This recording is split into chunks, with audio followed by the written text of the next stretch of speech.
and welcome back to Retired Happy. This is your Retired Happy friend from Mississippi, and I'm Carolyn. And welcome back, and I'm so happy to hear from so many of you this week. This is the Sunday before Thanksgiving in the U.S., and I heard from so many of you on what your plans are for Thanksgiving if you're here. In Canada, I found out you have Thanksgiving in October. So thank you for all of your responses, all of your comments. I hope all of you have a wonderful week with your family. If you're not able to be with your family, I hope you can be with friends or be with someone, and we don't have to be with anyone, just to realize and to give God thanks for what we have. So today on our visit, I'm going to be making pumpkin bread, which is a tradition in our house all the way from October all the way through New Year's. And pumpkin bread is not really a bread, it's not really a cake, but it's a sweet cake. And in my house, it substitutes for cake. It is made with pumpkin, not pumpkin pie filling, but pumpkin puree. So it has all of the spices, has all of the fall spices in it, the cinnamon, nutmeg, cloves, allspice. So your house smells fantastic when the pumpkin bread's baking. And I'll show you step by step on how I make it. Out of this recipe, I got 4 mini loaves and 1 regular loaf-size pan. So those mini loaves I will be giving and putting in my sharing section in my little freezer that I bought. So in addition to that, we'll also be making sausage balls. That is also a tradition in our house from Thanksgiving to Christmas. And sausage balls are really easy, simple to make. Sausage, 1 pound of sausage, 3 cups of Bisquick, or I don't have Bisquick, so I tell you how I make it without Bisquick, but and then 8 ounces of grated cheddar cheese. So I'm going to show you how to do that. I also am going to show you another little Christmas project. I had wanted to show you another 1 or 2, but my time ran out, y'all. I just didn't have time to do another one. Yesterday I went up to Kosciuszko in Mississippi and went to a life celebration with my granddaughter for her husband's great-grandmother. So yesterday was taken out, and I'm so glad I went. And I will share with you on another visit some things that really were important and meaningful to me from that celebration, from that life celebration service. But it was wonderful. It was great to be with family. So anyway, having said all of that, I hope to be able to show you some other projects for Christmas and just things that I do, things that I like. And if I don't, I'm not sure. But we only have a limited time now until Christmas. And I'm not sure what I'll be doing. I have an option to see some of my children. So we'll see how it plays out. So my thankful for today is thankful for my YouTube channel and all of my friends. And this is what I shared in church today, because our pastor's message today was, guess what? The title of his message today was An Attitude of Gratitude. Have you heard that before? An attitude of gratitude. So first of all, before he started his service, he asked people in our congregation if they had anything to share on what they were thankful for. And I shared that I am so thankful that God opened up this opportunity to me to have a YouTube channel and share with all of you what my life is doing, share my recipes, my projects, my cooking, my life that I'm living at 80. I'll be 81 in January. So I'm just so thankful with all the people who have joined this retirement journey. And I told them, I said, this is not anything I have done. The idea came from God. He gave me the inspiration, the idea, and He has led it all the way. So I want to thank every single one of you who have joined, who have subscribed, who comment, and who share your life, because we do have a community now where I'm hearing from so many of my YouTube friends every time I post a video. So thank you so much. I hope you all have a wonderful Thanksgiving. So that was my thankful for today. That was kind of long, but I'm sorry. So the good word for today is what our pastor was sharing. It is in 1 Thessalonians 5, chapter 5, and verse 16 through 18. So this is going to be short, but you've heard this before. So chapter 5 and verse 16, rejoice always. 17, pray without ceasing. 18, in everything give thanks, for this is the will of God in Christ Jesus for you. And he pointed out it doesn't say during everything or for everything. It says in everything. So that's the good word for today. Think on that. Turn to 1 Thessalonians chapter 5 and read those. And I hope you enjoyed today's visit. And I thank you so much for being here.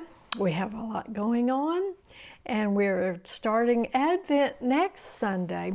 So 1 week from today, we will start Advent, and then we will leave Thanksgiving behind, but we will move into Advent, which is looking forward to the coming of Christ.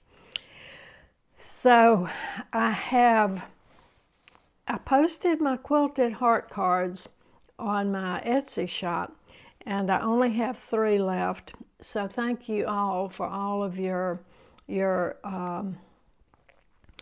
response to my quilted heart cards on my Etsy shop. I want you to check out my Christmas in Maggie's Neighborhood book, because that is a really, really good Christmas book for children. And it tells what Christmas is all about in language children can understand. The other one I'd like for you to check out is the 5 Basic Manners for Preschoolers. And that is something that you can read, grandmoms can read, aunts can read, anybody who has any children or preschoolers who need to know about the 5 basic manners. Please, thank you. No, thank you. Excuse me, and you're welcome. So, hope you check that out. Thank you very much. And I hope to get to some of the projects that I have in mind, because I have so many things in mind I want to share with you. Just time is limited, and I hope you all are safe. I hope you all keep Christ in your heart. Share your love, share your smile with everyone you meet today, because everybody's going through something. Well, this is the last Sunday before Thanksgiving, so I'm really late getting my pumpkin bread made. But today we're making pumpkin bread, and I'm going to make the sausage balls. And this is just 2 standards that we've always had at my house during the Thanksgiving and Christmas season. So stay tuned. We're making the pumpkin bread, and the pumpkin bread recipe is in the Cooking with Maggie cookbook, and it is the very last page in the book. So if you have a book and you want to follow along, you can follow along. It's going to go together good. My oven is preheating at 350, and now we're going to get everything mixed up in the bowl. So first we want to start with 3 cups granulated sugar, just regular white granulated sugar. So we'll put 3 cups in you're going to need a large mixing bowl for this. So start with a large bowl, and we have 3 cups sugar.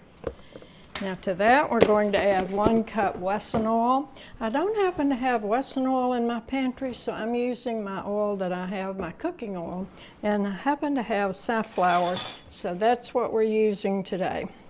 So I'm going to put the 1 cup oil, and then we're going to beat that together with the electric mixer until it's creamed well.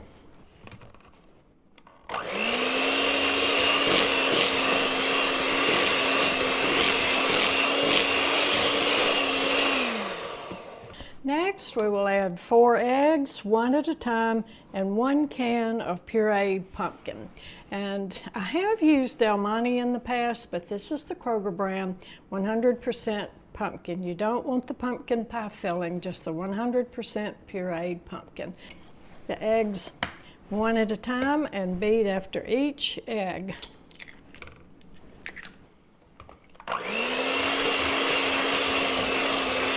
Now this is the 4th egg going in.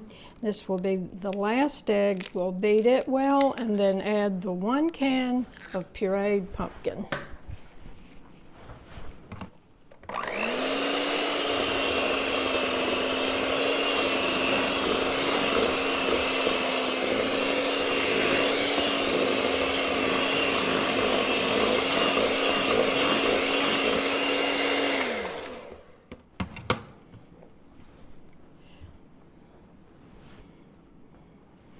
We'll put the pumpkin in, and next we'll start adding the dry ingredients. And I got everything out before I started cooking and got everything together. Got my pumpkin, my eggs, my oil together, and now my dry ingredients are over here together. So next we'll start adding that. I do have a 1/2 cup chopped walnuts, and I'm going to put 1/2 cup of cranberries. And I just like the combination of the cranberries and the pumpkin bread. I think it's really good. You can put raisins in it if you like, or if you don't want to, don't put either one, either raisins or cranberries or nuts, because it's good just like it is.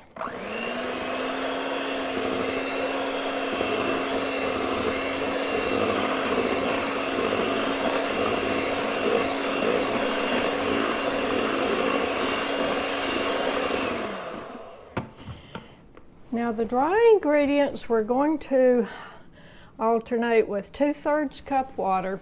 So in the same cup that I measured the oil in, I'm going to measure 2/3 cup water.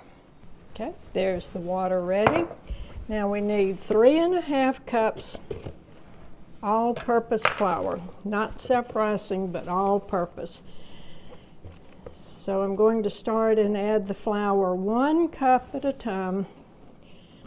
There's the 1st cup, and I'm going to go ahead and add all the spices with the 1st cup so the spices can get all mixed together. So with the dry ingredients, I need 1 teaspoon of soda, and this is my teaspoon. I have 1 teaspoon soda. That way we won't have any little lumps or anything that didn't get mixed up. 1 teaspoon salt. 1 teaspoon baking powder, 1 teaspoon ground nutmeg, so that 1 teaspoon nutmeg. Now I need 1 teaspoon allspice. And you see with all these spices, it makes your house smell really, really, really good while it's baking. So now I need 1 teaspoon cinnamon, and 1/2 teaspoon cloves. And cloves is the one that is so strong, so we don't ever need much of the ground cloves. And that's all the dry ingredients we will need now, except I will need 2½ more cups of flour.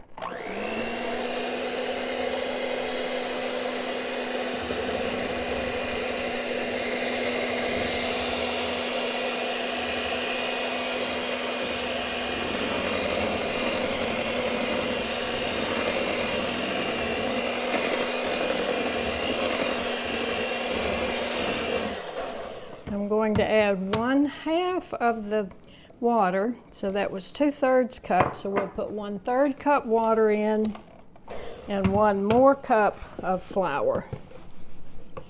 And this is almost all of the flour I have in my canister. I'm going to have to open another bag of flour. So that is the 1/3 cup of flour, and now we need another 1/2. So 1/2 cup, that's 3 and 1/2 cups flour. The other 1/3 cup of water. We'll mix all of that together, and then after that is well mixed, I'll add the cranberries and the walnuts.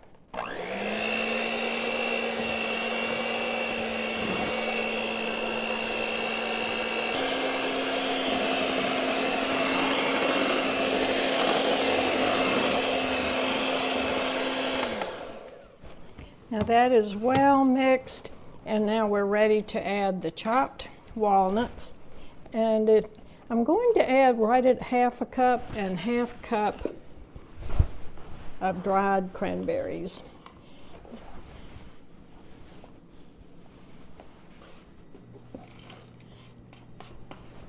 Walnuts. This is my dried cranberries. We don't want fresh cranberries, but we want the dried cranberries. And they're almost like raisins. Most of the time I hear them called craisins because they are like raisins. And they are more tart than the raisins, so I really like the cranberries.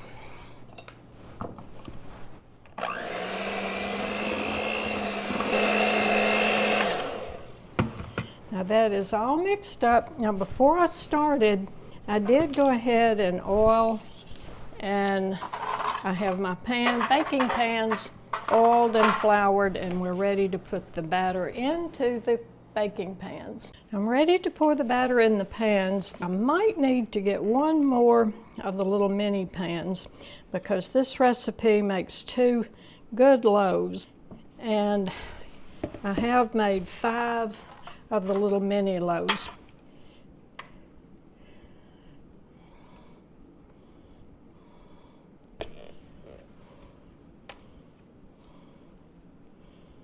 Now we have ended up with 1 big loaf pan and 4 mini loaves. Now the little mini loaves won't take as long to bake. Now the pumpkin bread is done, and the 4 small loaves baked 350 degrees, and they baked for 50 minutes. Now the 1 large loaf had to stay in, and it baked for an hour.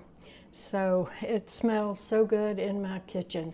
I'm going to put these in little cellophane bags. Dollar Tree has wonderful little treat bags, and these fit right down in it where you can close the top with a little wire tie. So I hope you try this, and I'm going to not cut any of it right now, but believe me, it tastes really, really good. So I hope you try it. Happy Thanksgiving. Merry Christmas. Now for the sausage balls, we need 1 pound of sausage, and this is breakfast sausage, so I'm going to use the hot. We like it kind of spicy, so you could use the mild if you don't like spicy, but I'm using 1 pound hot sausage. I'm going to get, the recipe originally calls for coon cheese. Coon cheese is a very sharp white cheese, cheddar cheese. So I'm going to use 8 ounces of my pepper jack cheese. It calls for 3 cups of Bisquick. I don't have Bisquick, so I'm going to use 3 cups self-rising flour with 1/2 cup lard. You can use shortening if you don't have lard, but that takes the place of the oil that's in the Bisquick mix. Now I have 1 pound of sausage, the 3 cups of flour, and the 1/2 cup of lard. Now I'm going to grate the cheese. I'm going to use the cheddar cheese that I have open first, and then I'm going to finish it off with my pepper jack cheese, which has a little bit of pepper in it. And I do like a little bit of spice in mine. And this is a new little grater I got when I was at Dollar Tree.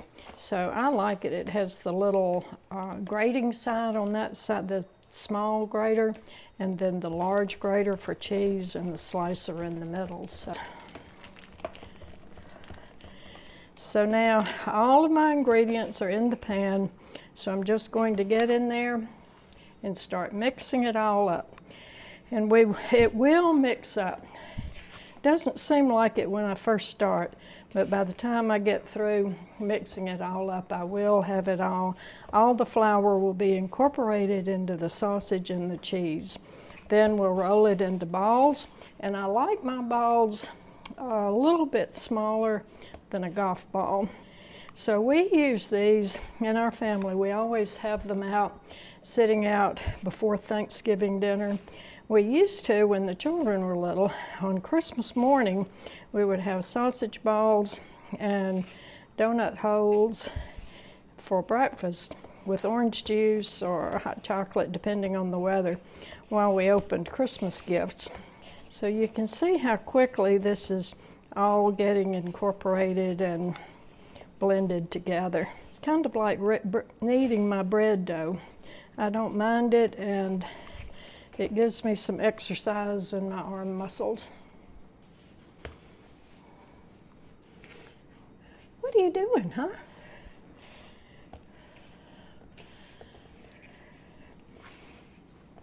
Now the flour and cheese and sausage are all incorporated, so now it's time to start making them into balls.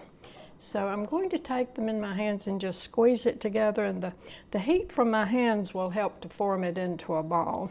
So this is the size I make my sausage balls. I'm going to put them on a baking sheet, but I'm not going to bake them right now, and I'm going to put them really close together because this is going to go in the freezer. I'm going to freeze the balls and then put them in a Ziploc bag, and at Christmas and Thanksgiving, when we're ready for them, I'll take out 10 or 12 or how many we need for that particular occasion, and then I'll bake them when we are ready to eat them. And they're so good, fresh out of the oven and hot. And this is kind of like the pumpkin bread. It smells so good while it's in the oven baking. One of those holiday things. Okay, now see how well this mixes together, and it just mashes together to make balls. And this is exactly the way we want it to do. And it didn't take me very long at all to get it mixed up. I had the sausage out, and it was room temperature, so it was already warm, and that helped it to mix together a little bit quicker. So it really gives your arm muscles and hand muscles a good exercise. Now the sausage balls are all made out. They're ready to go in the freezer, and after they get frozen solid, I'll put them in a Ziploc bag. So I got 48 balls, making them this size. I'm going to keep 3 out to bake for my supper tonight, and they're going to be good. A little taste of Thanksgiving early. Now the next project will be this little basket. I found this on the shelf using some more of the foam, and I'm going to go ahead and put hot glue on the bottom of the foam and glue it in the bottom of the basket. And this little sleigh was over in the ornament section, so I'm going to hot glue the little sleigh right on the top